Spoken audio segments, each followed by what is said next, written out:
Hello and welcome to this week's Modern Toyfare Reviews.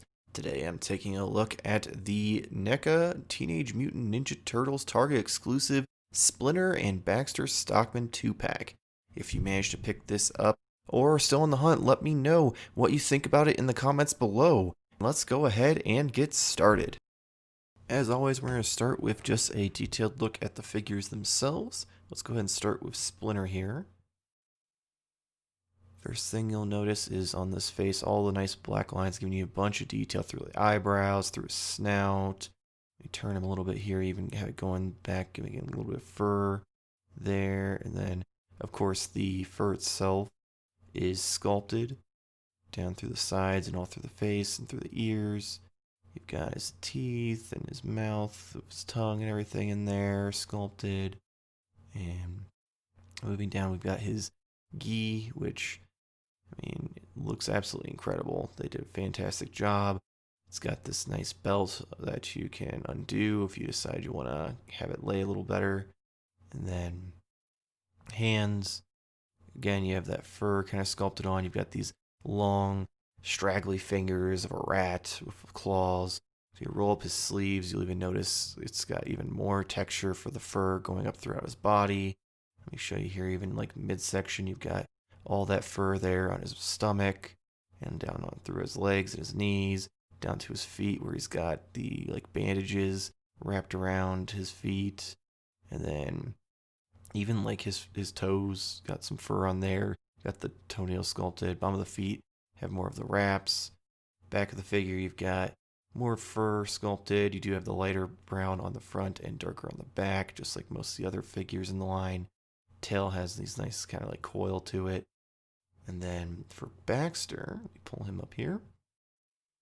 First thing you're going to notice is those big red eyes. They just instantly draw all sorts of attention to his face. You've got definitely some great sculpting in through the face and the eyes and the nose.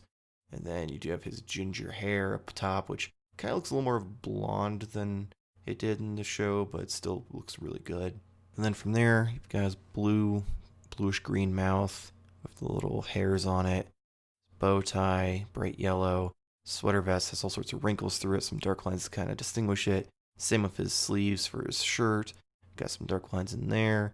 His fists are this bright purple. They're very tiny, which is kind of cool. Still got some great sculpting in through there, though, with the knuckles. His wings now, these are textured on top of having these like dark black lines to really make them pop. They look absolutely fantastic. His pants, more wrinkles, kind of just a lighter gray than his sweater vest. You've got his feet have some wrinkles in them, and his toenails. Didn't realize flies had toenails, but apparently he does. And if you swing him around, you've got all sorts of texture throughout his hair, and then his wings still look great from the back as well. But then you've got these extra set of arms here. And if you look real close, the sweater vest actually has like tears where the wings and arms are coming through, which is really a nice touch. Back of the pants, same thing, a little darker gray than the front, and then nothing really on the feet. Overall, both these figures look absolutely fantastic. Alright, next up is Articulation. This time I think we're going to start with Baxter here. So with him, you do have his head that has a full 360 degrees as far as rotation. Got a decent tilt to the left, decent to the right, quite a bit up, which is great because he's pretty short. And then just a smidgen down. It's a little hindered because of his bow tie.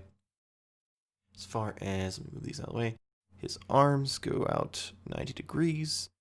They do have full 360 degrees rotation, front and back. So you just have to kind of move his other arm and his wing out of the way. And then he does have a double jointed elbows that also have a little bit of a pivot at it, so you can kind of twist it a little bit. And then he does have the wrist peg that swivels all the way around, along with the forward and backward, but it's pretty tight, so you kind of want to be careful not to snap it. But there we go. And then let me move these back some more.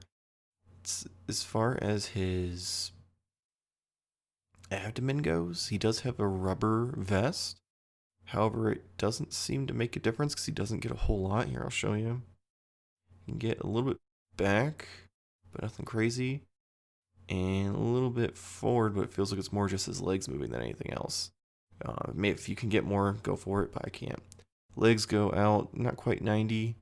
You get decent amount forward and a little bit back. He does have double jointed knees. Again, those tight Neca joints, you want to be careful. And then he does have an ankle, goes a little bit forward, pretty far back, and has a pivot. There we go. And then if we flip him around here, not only are the arms able to twist, but they're on a ball joint, and you can kind of move them around whatever direction you want them.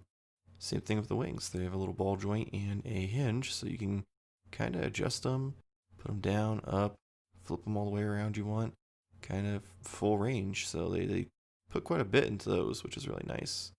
Let me get him all straightened up here, put him back, and let's move on to Splinter. So first thing you'll notice is Splinter is naked. I just wanted to make it so it was a little easier to show off his articulation, so I took off his robe. So first thing is, of course, the head. Does get 360 degrees. It's a little hard because his head's on a different thing. Got tilt to the left, tilt to the right, quite a bit up, as you can see there. And then decent amount down. He does have two hinges there, one at the head and one at the neck. Also, his mouth has a little hinge and opens pretty far there. And they've got his tongue sculpted. And then his arms go out 90 degrees. Full 360 degrees around. He does have bicep swivel. And then he does have those double jointed elbows. His are a little easier than Stockman's to use. And then wrist peg swivels 360 degrees. Got forward and backward motion on them. His aren't quite as tight as Stockman's because they're not as hindered by a shirt. As far as abdominal, he can twist. You can twist him all the way around, honestly. He does get a little bit of tilt to the left and the right, but as far as forward and back, not a whole lot. So there's back, and there's forward. It's more just like a rocking motion more than anything.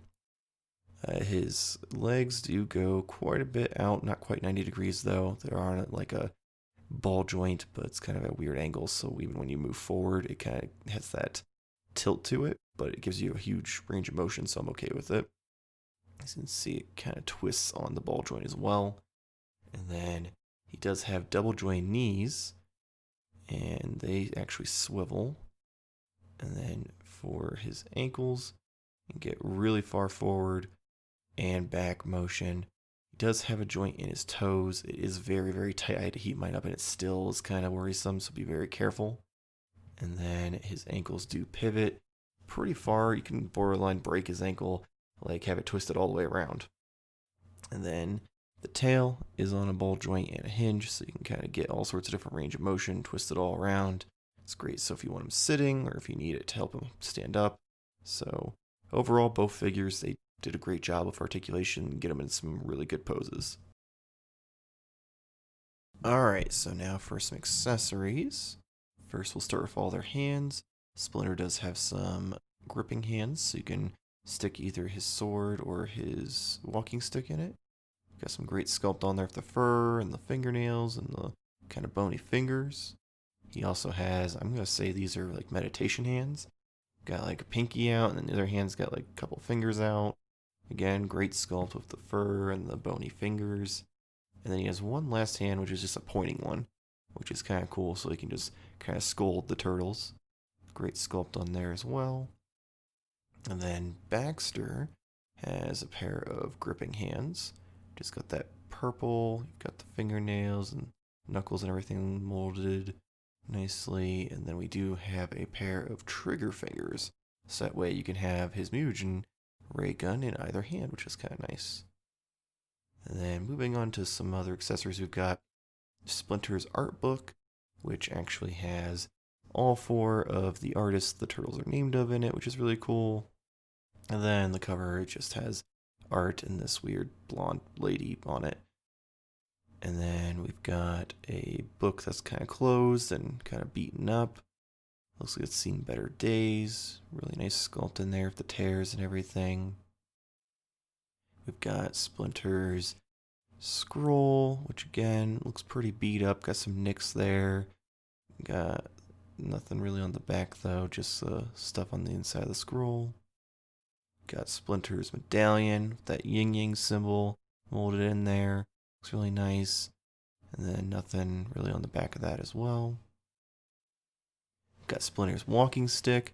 Tons of sculpt and like scratches and paint to kind of give it depth. Like they did a great job on that.